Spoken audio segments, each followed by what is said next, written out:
argument? So that means outing club, like burning club, or whitewater club, like any club that wants to do it. Well, that's advanced. In Manchester, municipal has a really good doers. Municipal is so cool that like if people want to be together. And so that's now legal. Or I want to run for you. I was an ED major, and many of the EED biology professors will take local trips on the weekend or late at night to just like go and like animal. Like I did that with my bio professor. We went to some hospital that like dinner. Yeah, that's when I was like, hello. Okay, I just asked for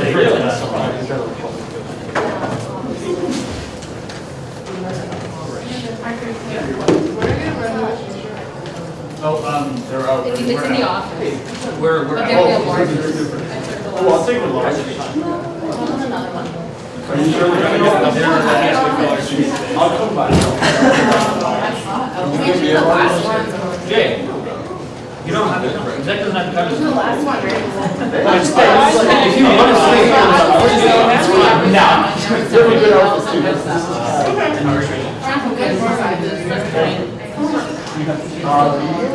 I marked you present for what it's worth. I marked you present for what it's worth. what's the difference between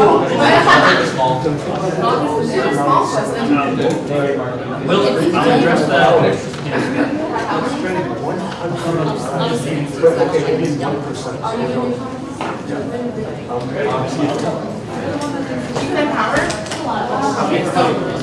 How do you become a strict director? How do you become a president? You talk to the current president and the e-board and you apply. We already have one for this year. Yeah, I know. For next year, we will apply to the current board. How do you empower them? So, How do we empower people more locally? I think this will be involved. Locally, we empower people through private schools.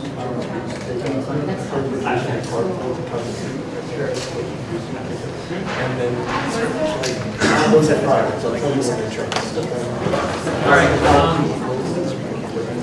let's get started here. This is a caucus, so the attendance requirements are different. I'll start off by explaining. Wait, how many of you know the difference between a Senate and caucus? Okay, so let's get all those in. A Senate is our formal meeting. So every Senate, we dress up and we vote.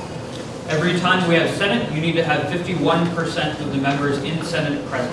Otherwise, you don't have quorum and you can't vote on anything. Additionally, attendance is measured from 15 minutes after the start of the meeting. So by 6:45, if you are not present, you are absent. Now, unless you've come to me and you've emailed me or let me know. 2 unexcused absences. If you do not notify me twice before you're present or before you miss a Senate, you are no longer an active member of USG. We haven't enforced this very strictly in the past, but it's on the books and it can be used at any time. So if you're going to be absent, please let me know, okay? Now, caucuses occur every other Wednesday, and caucuses are much more informal. You don't have to dress up for these. They occur in a different room. We don't have the full ballroom for this. There aren't as many people here. Exec doesn't need to show up unless we're talking about something that exec wants to be involved in. Attendance requirements aren't enforced for exec. Senators should be present at all caucus meetings. Caucus is where we talk about things like what we're going to talk about today. We're going to talk about what goes into a Senate session today, and what you do as senators, what your job is, what your role is, and how you can fulfill that role. And we'll be holding, Vice President Johnson has plans for career development stuff to happen here, so you can leverage USG on your resume when you go apply for internships and jobs. We're planning workshops with administration officials so that we can learn more about how administration does its job and what decisions are in the pipeline, what's upcoming, and what we might want to take a stance on. Caucus is just an informal meeting of senators, not in a Senate session, so we can discuss what's important to us what we want to deal with in the future, and what should go on the agenda for next week. It's also commonly used as a time for professional development and presentations and things of that nature as well. So today we're going to be talking about what happens at a Senate. Because I realize that a lot of you are newer senators and you might not have exposure to this. So, Speaker Toombs. yes, of course. I can't wait for this. Yeah. Awesome, great job. But also, do you plan on having one of these after elections go through? Yes, after elections go through, there's a USG orientation on the 30th. This is a condensed version of that presentation. So this does not contain all the detail. It's intended to get all of our new senators up to speed so they know what's happening during caucus. What time is that on the 30th? Just curious. I think it's an all-day affair. Vice President Johnson and President Valverde will get to us with details. Yes, it's a retreat. We go somewhere, usually, in the past we've gone off campus. It's been a whole day affair. You get to know other members of USG and you get to know the rules and how we operate and what we do and what we do. Are there any other questions? Okay. I'm going to stand because this chair. Oh,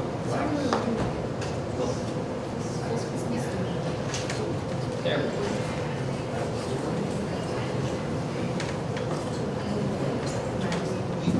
Oh, right. Can you guys see this? Yeah. Okay, do you want to turn the lights down or no? Okay, great. So, what's going on? What happens during Senate? Right? A lot of people come to Senate. It takes 3 or 4 Senates before they're truly caught up to what's happening. Because if you're not initiated, it can be quite a cryptic affair. So, the first thing we have to talk about are rules. How do we run meetings? What's the protocol? And what are these hilarious motions we keep talking about? Why are they so wordy? What's the point, right? What does legislation look like?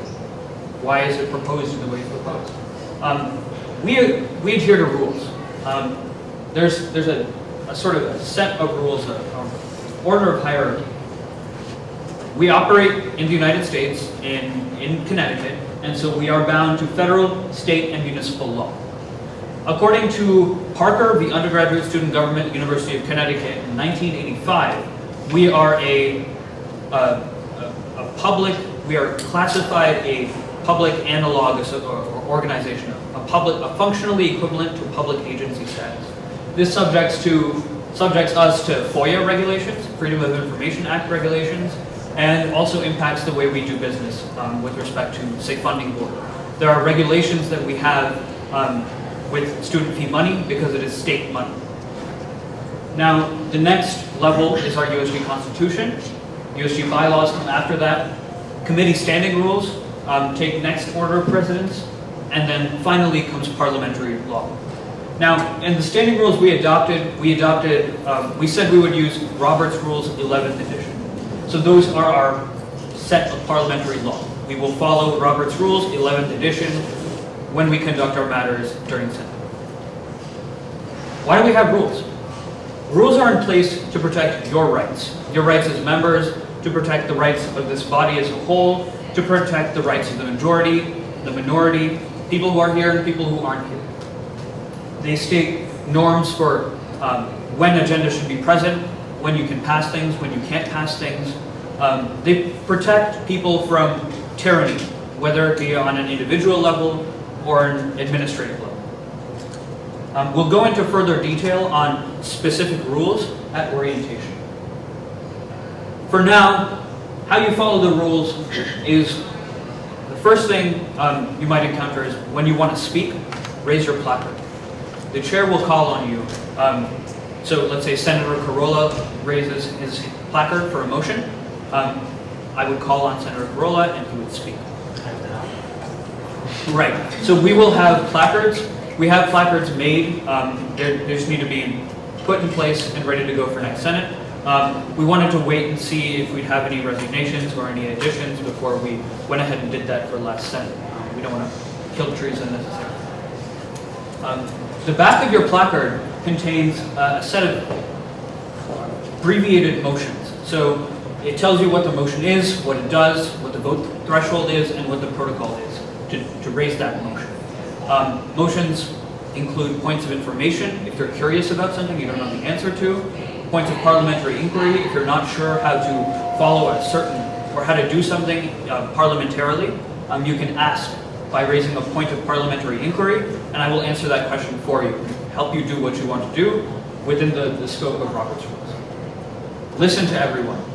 This includes, not talking and not being otherwise occupied during the Senate, giving other senators the respect that you would want when you were speaking.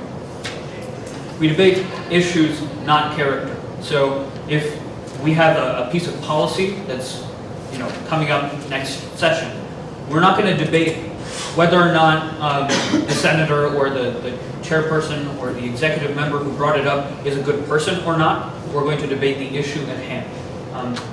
Be respectful. In the same vein, try to focus on the issue, not on the person presenting the issue. This is why in our standing rules we have warnings and removal. These are measures designed to make sure that nothing gets too out of hand. So if things get too ad hominem, I will warn you. Use titles. It is a formal affair, and it's tradition to use titles. So I would refer to Senator Baruco as Senator Baruco during session, and not as Franklin. Be present. Quorum is 50% and 1, so we need to make sure we reach that.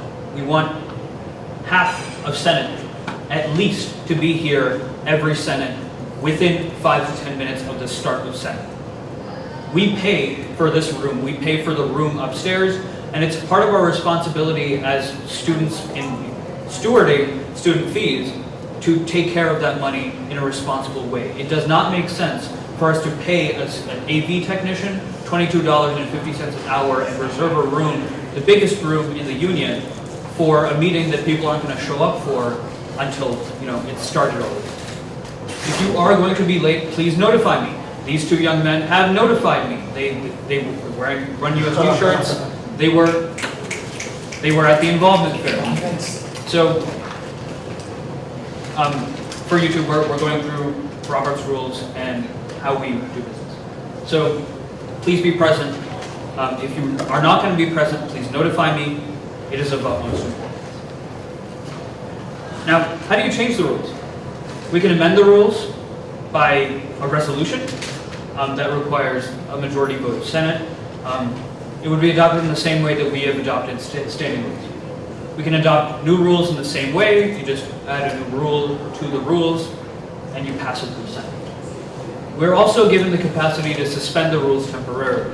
If you remember our first emergency Senate, and it was held in this room, we suspended the rules because we were having a much more informal conversation about the election packet than the rules would allow for.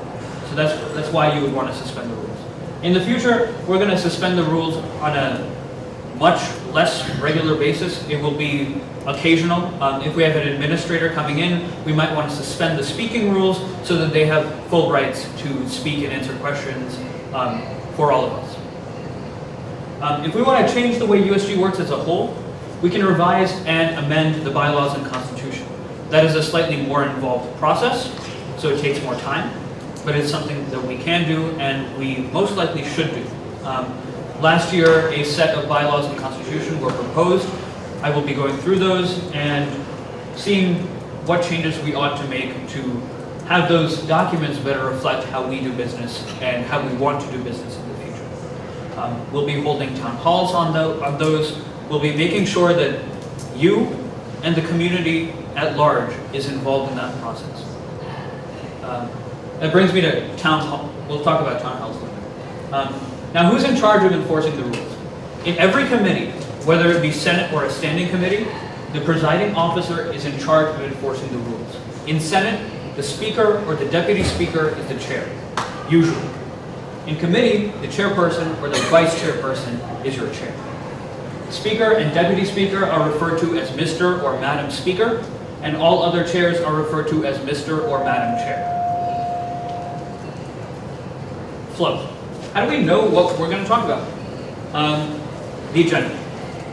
The agenda is the document that regulates what we're going to discuss and in what order we are going to discuss it.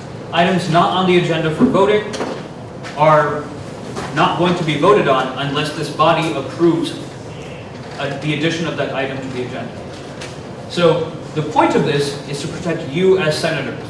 You should be given time to review legislation. It would be unfair of me to introduce a full revision of the bylaws and constitution and put it in front of your desk right before the meeting starts on Wednesday at 6 o'clock. It doesn't give you adequate time to review the legislation. It doesn't give you adequate time to think about the consequences. It doesn't give you adequate time to talk to your constituents, see what they might think about the issue. Frequently, people or senators don't think that their responsibility to their constituents is that great. That the impact of legislation we deal with on their constituents won't be felt. Our organization every semester, or this semester especially, is slated to distribute $800,000 in funding to student groups. Students depend on this money, on this funding, to go about business. Club sports depend on this to pay for coaches.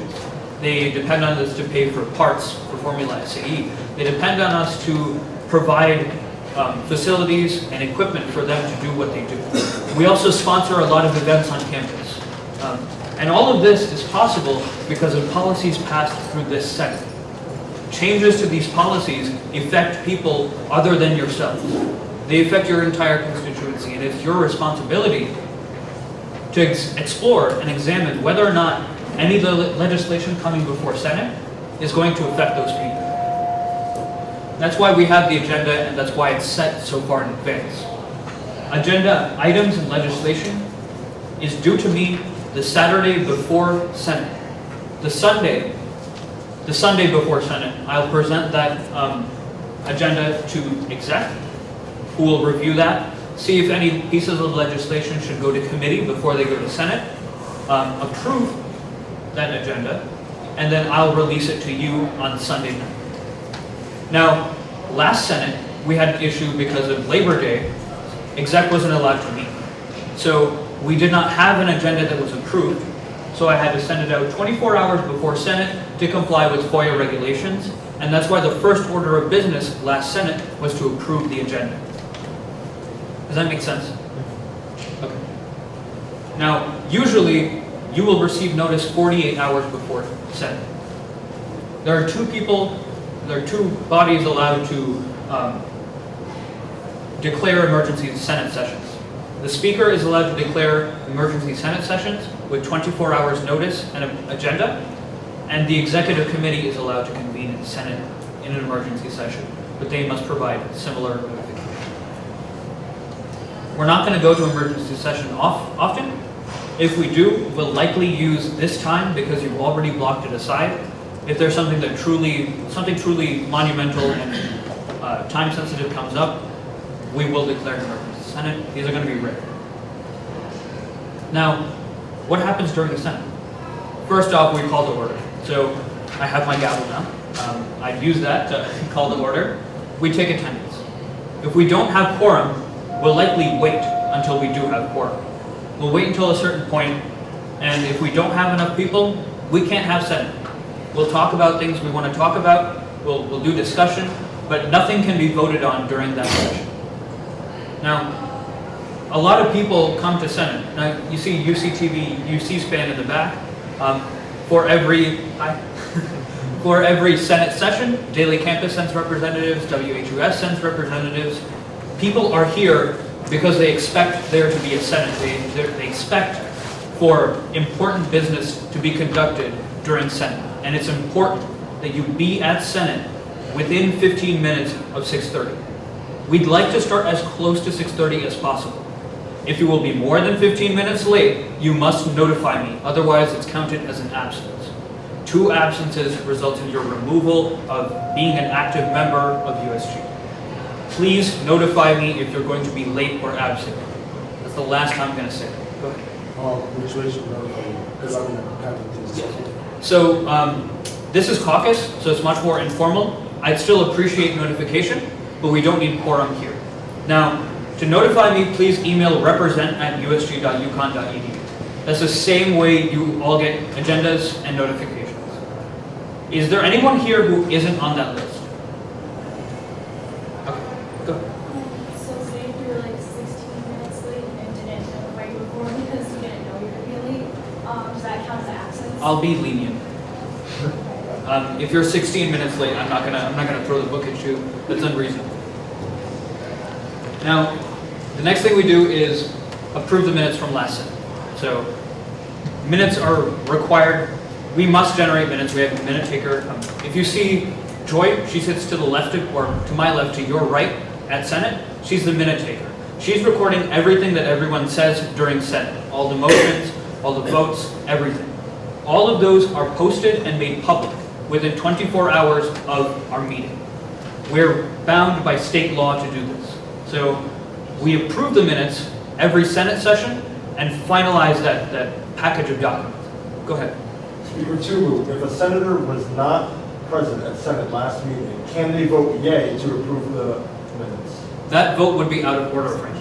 So if you are not present for the last Senate session, you must abstain during a vote on the approval of the prior minutes because you weren't there. It doesn't make sense for you to vote, yes, these documents are valid if you weren't there to see what the documents are about, right? Next, we move into reports of exec. Now, the way our undergraduate student government works, this body is the definitive voice of the student body. So you are all elected from constituencies to represent the student body.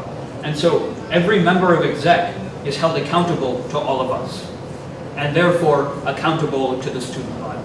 So when chair people come up here and talk about what they've been doing, it's your responsibility to ask them questions, to keep them on their toes, to make sure that you're aware of what they've been doing these past 2 weeks. Does that make sense? Now, next we move into old business, things that we were supposed to talk about last Senate, or amendments, or review of old documents or motions, or things that have been passed. Those will be in old business. New business will contain new legislation, new policies, new motions. Next, we move into discussion. If you have a discussion topic you want to talk about at Senate, just email me. I'll add it to the agenda. We're also allowed to do this on the fly. If you want to talk about, or Sorry. that's okay. We want to talk about anything else. When I ask if there's any more discussion, just raise your hand.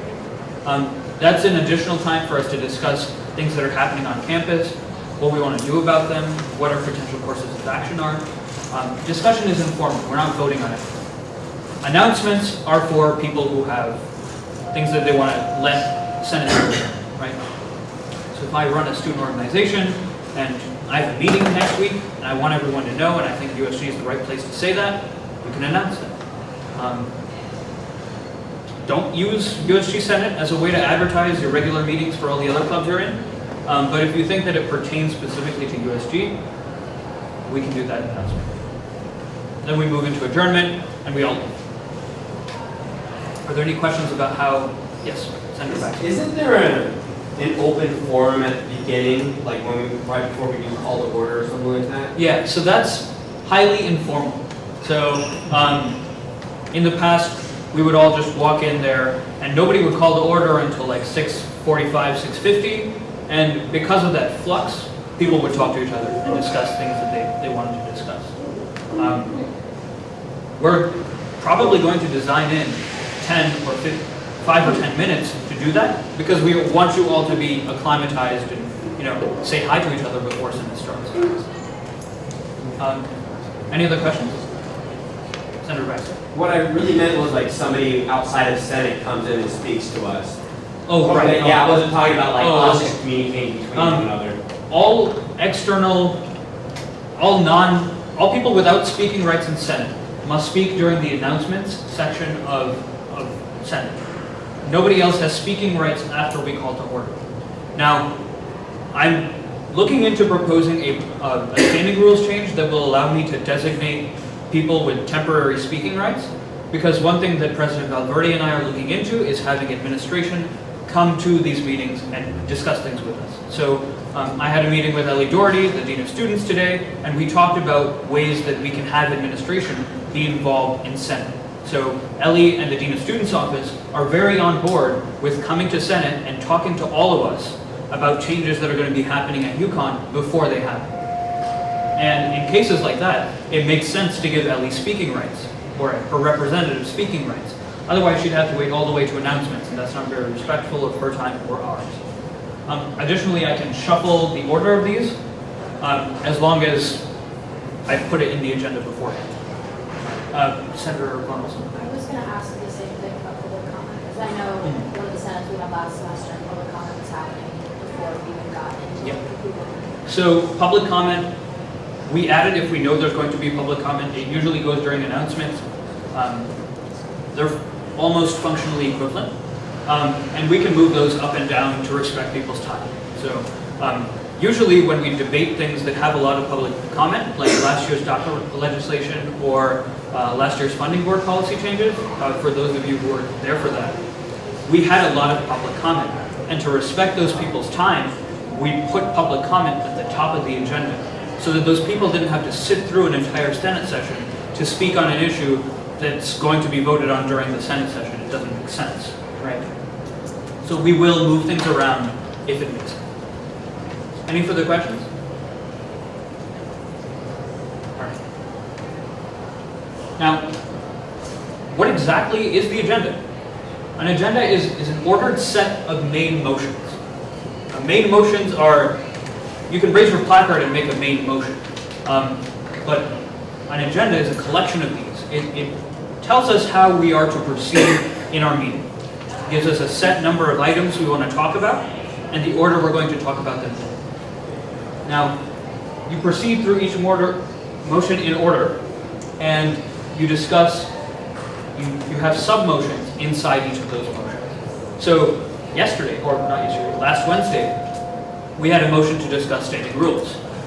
We could have motioned for another discussion inside that, or an amendment to the standing rules that would have been underneath that main motion. Think of motions as a set of Russian nesting dolls. The agenda is the biggest one.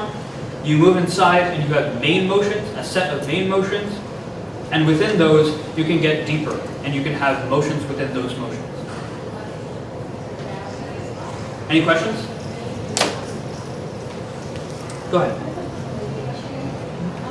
we have a roster of all the senators who are still individually to anyone who want to know? Yes, we have some resignations. I will send you the notification of those resignations as soon as I get all of them for this week. They'll come out with the agenda next week. I have a roster. We are currently 37 members strong. That will increase after elections. A lot of our terms will end also.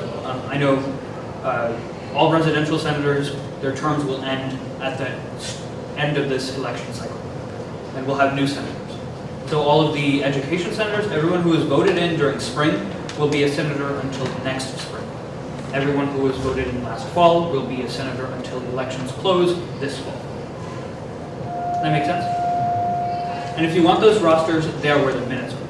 Do you guys know how to find the minutes? Okay, good. So does the 37 include the residential senators? Yes, the 37 is a roster of our current membership. We have exec members too. And 37 out of how many open seats? Roughly 80. Right. So Maximum of 8. we have a maximum of 80 seats. So roughly 50 seats are open. We had a bunch of resignations. We were closer to 45, 50. But because people graduate, people move on, you lose those seats. Even if they were elected and should have been senators, interim senators right now, if they graduate, we're not going to force them to come to Senate. It doesn't make sense. So there's an implicit resignation. Any more questions? I think last year we were at somewhere around 60. Go ahead. Has USG ever explored the idea of having open positions being appointed? We have open appointed positions. These are known as ex officio seats. Yep. Oh, Senator Baxter is an ex officio. Or ACES or School of Fine Arts going unrepresented after the election, would there be a way? Not currently. No? The idea behind being elected a senator is you're elected to represent people. And if those people haven't voted you in, then how can you represent them? Question, I saw that there are 8 open community seats. That is correct. How many, what is the maximum number of community seats? 8. Okay, so we have no community senators, correct? All right, so. Wait a minute. No, we don't. We have one rotating. here. Got it. There's Okay, 9. So there's 9. So things are in a little bit of flux right now because we adopted a new method of delegating the number of seats per constituency for this election cycle. Yes. So 1 year from now, we'll have a completely updated set of seats, Okay. if that makes sense. Yeah, so. So- I know 2 people currently who are getting their petitions signed to be community senators. There's another question about underrepresentation. As far as constituencies being completely non-represented or extremely underrepresented, because we have 100 senators, Right. what other like differences do you have? What other? What other actions can you take? So the only way we can fix this problem is by marketing. We have to tell people we know, tell people we don't know to run for USG. There is no other way to get people to run for USG than to ask them to run for USG. It is an involved process, but it's involved for a reason. Once you are elected, you represent all those people, and you have a responsibility to do that. And our petitions are intent forms. They're designed to make sure people know what they're signing up for. Now, this year, I think today at the involvement fair, we printed out over 100 election packets, and they were all gone. We printed more. So we have a lot of interest this year. So we're going to have a much fuller Senate than we've had in the past. And this year's freshmen are more ambitious than ever, and I have every confidence that they're going to get more ambitious. So I am relatively confident we're going to have a large set of senators every semester now moving forward. Now, what do you do as a senator? Now, we're the sole legislative body of the undergraduate student government. Nobody else passes binding legislation. Nobody else can institute policy that spans our organization or affects student lives. So when we pass statements of resolution, we pass legislation. There's 3 categories of legislation: resolutions, joint resolutions, and bills. Resolutions are internal Senate matters, or they're affairs and positions of the Senate. They're not enforceable by the executive, so they don't require executive signatures. The repeal of standing rules and the institution of new standing rules last Senate session, they were all done through resolutions. So resolutions require a majority vote of the Senate, and then they are approved. They do not require the signature of the president. They only require the certification of the speaker. These are binding. So any rules we pass, we have to adhere to. Any statements of position we pass, we have to adhere to. Joint resolutions are like resolutions, but they're signed by the executive. These aren't for Senate internal matters. These are more for statements of position, for declaring the student body stance on an issue.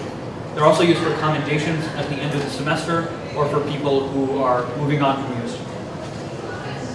These are non-binding, so we cannot be forced to abide by joint resolutions. Our positions can change over time. Bills are the main vehicle of policy that you will be able to use as senators. So bills are voted on by Senate, and they're enacted by the executive. They're binding. So a bill would be to revise the bylaws, or change the funding board rules, or change the Constitution. All these documents, all binding things that need the executive, go through bills. So if we want to approve $5,000 for an event, it goes through bills. Does that make sense? Bernie? I was wondering, like, what exactly, like, can we do with legislation? Does that only have to do with, like, student organizations and industry itself, or can we make, like, legislation that would change, like,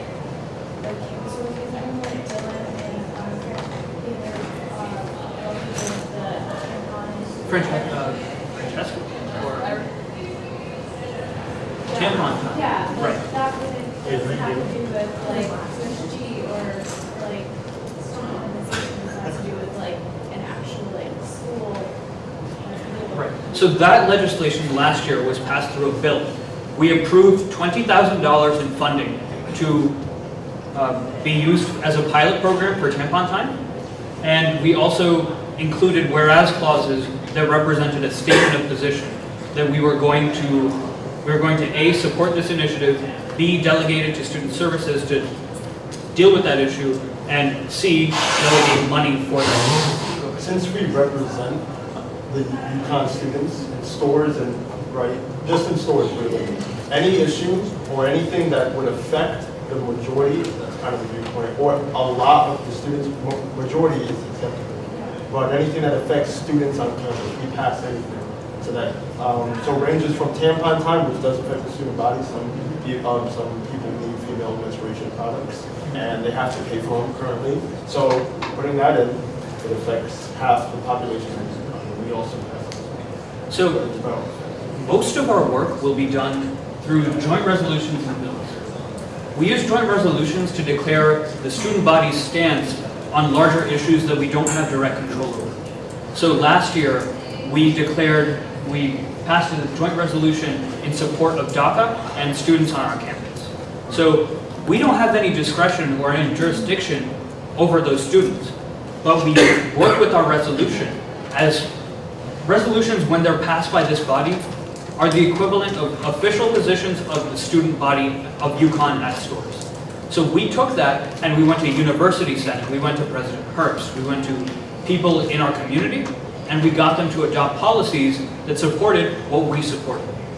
So while we can't directly legislate, statements of position through joint resolutions are very powerful in that they represent the will of 19,000 students.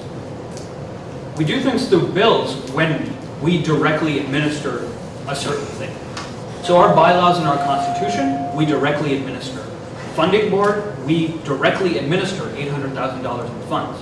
We directly administer funds through our committees for events. So those things would be done through bills. Does that make sense? How much is the fee that students pay again? So the student activity fee for each undergraduate student per semester is $90. We get 45 of those dollars, and other Tier 3 organizations get varying parts of that money. What Other other Tier 3 organizations? Tier 3 organizations are SUBOG, Student Union Board of Governors. They get the next largest share. UCTV, WHUS, Nutmeg Publishing, and Daily Campus. And per. And PERG has a waivable fee. Yep. So they're not included in the $90, Yep. they're an additional $5. Does that make sense? Okay. You have a side question? What's that? Yeah, side question? Yeah. What does it take to become a Tier 3 organization? Fee funded. A lot. Yeah. That So means that each student. once you start off, you're a Tier 2 organization. We have the fortunate position of always having been a Tier 3 because student governments are fairly staple at colleges across the country. So to be a Tier 3 organization, I think SUBOG is the last organization that did this because they were a USG spinoff. You must, now you know. You go through a university senate and you approve, you have to talk to administrators and get them to add a fee for your organization to convince them that your organization is worth funding mandatorily with student fees. And then there's an involved process that very few groups go through that you have to go through to be a Tier 3 organization. Tier 3 organizations are also considered like the high-risk organizations on campus. So because they have a lot of power and voice for the students and their constituents, they're considered like the high-risk organizations because of the money that they budget, because of the members that they have, and because of the representation that they have on the student body. So it's like Tier 2s, it's like more like clubs, groups, organizations, sports, and so on, which doesn't mean that they don't have such a high impact either, right? You all make up the community, but it's ranked in Tier 1, Tier 2, and Tier 3 are basically like the higher risk ones. So we get advisors like Jesse. Jesse is an advisor for Tier 3 organizations. We're considered high risk because last year we spent $2.7 million. Wow. And so that is a lot of money, and it's all in the hands of students. So that's why it's high risk.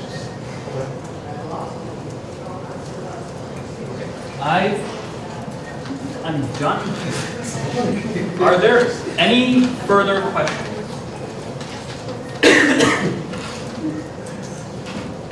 Yes? No? Maybe? Oh, yeah. Yeah. Wait, Go are ahead. you going into another section or is that a? Nope. This thing doesn't have an ending slide.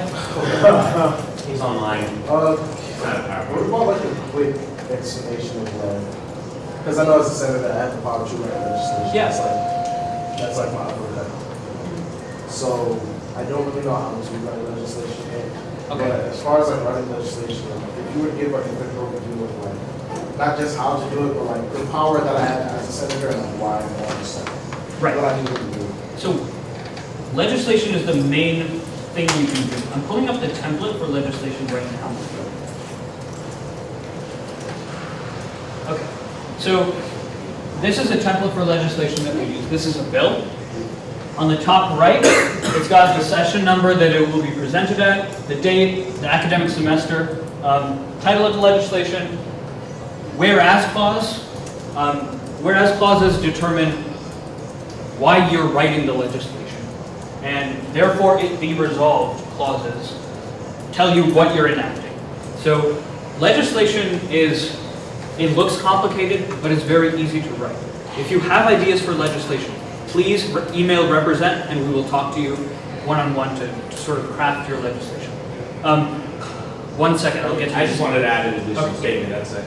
My additional statement is, please make sure you go to make sure like it's grammatically correct so we don't have to deal with shenanigans at the Senate meeting. Thank you, Murray, for fixing those problems for us at Senate meetings.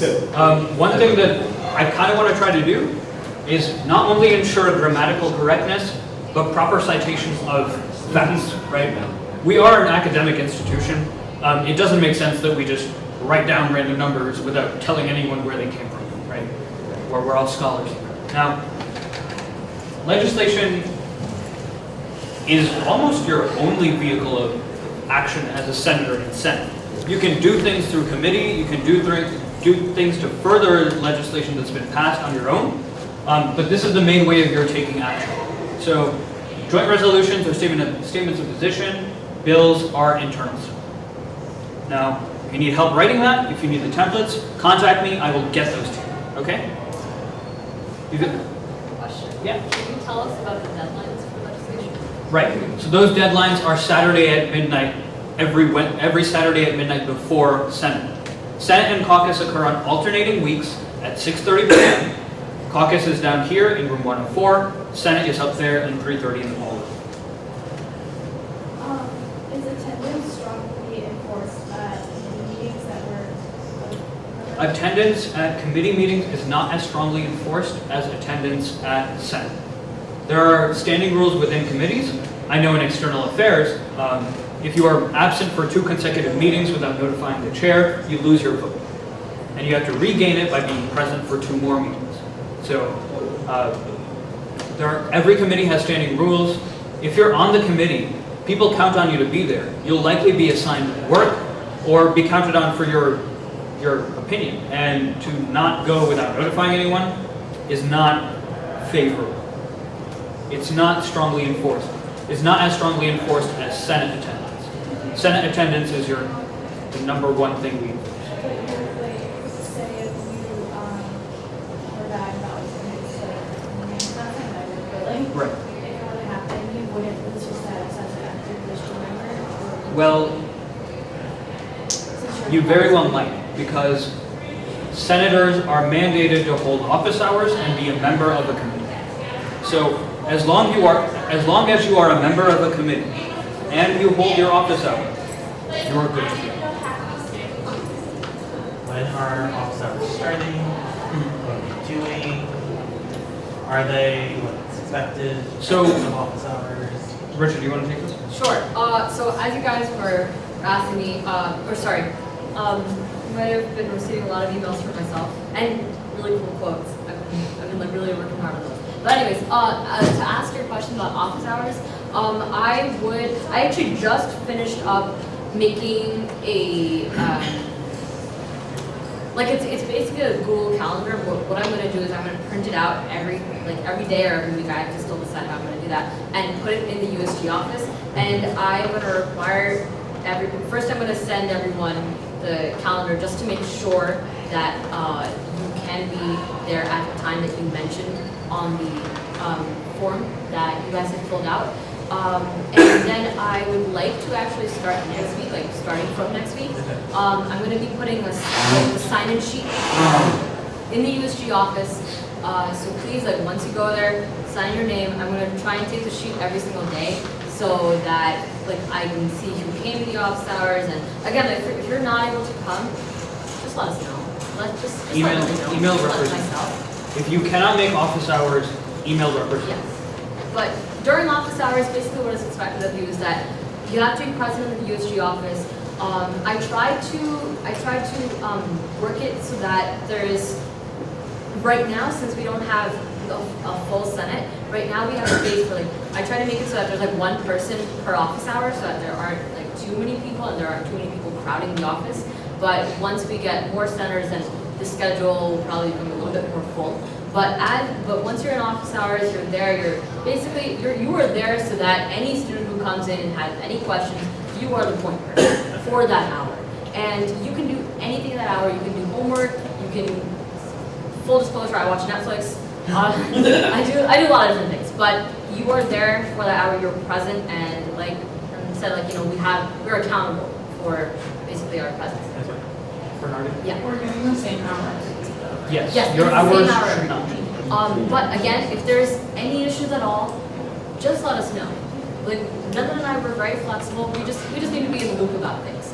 And again, I'm going to probably send this out to you guys like right now, maybe a few minutes.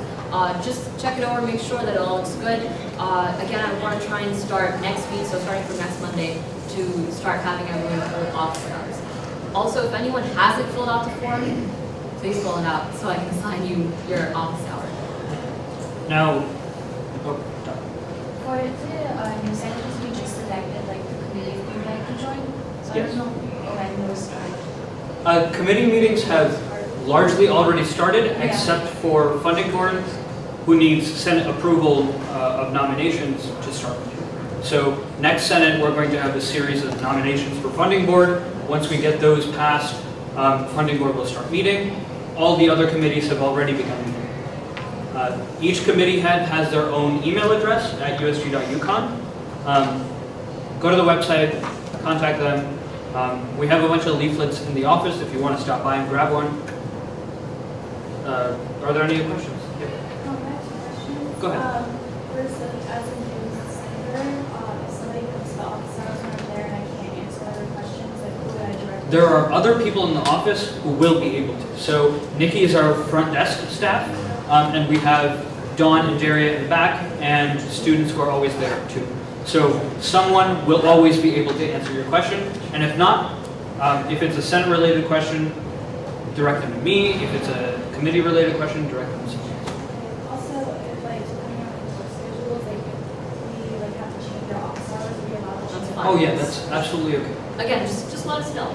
We'll change. We're not whatever is best. unreasonable. Yes. We just, there are codified things that we have to keep track of. We have to keep track of your attendance at Senate, at Caucus, and here, or at office hours. And we have to keep track of your membership at committees. Another thing about committees real quick, especially for people who haven't been on committees before, you can change your committee if it's something that, like, if you go to a couple meetings, you're like, I'm not really about this, I want to try something else. You can definitely change it. Again, no problem. Just let us know. Yep. And then the other thing is you can be on multiple committees as well. It's not, you just have to be on at least one and accountable to at least one.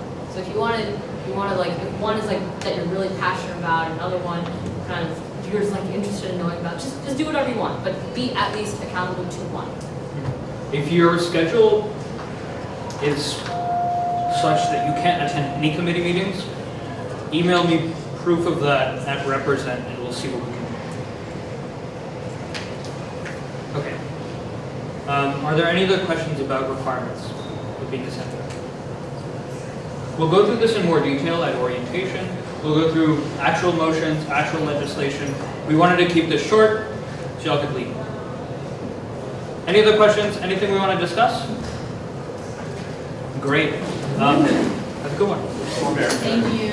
Good night, guys. No problem.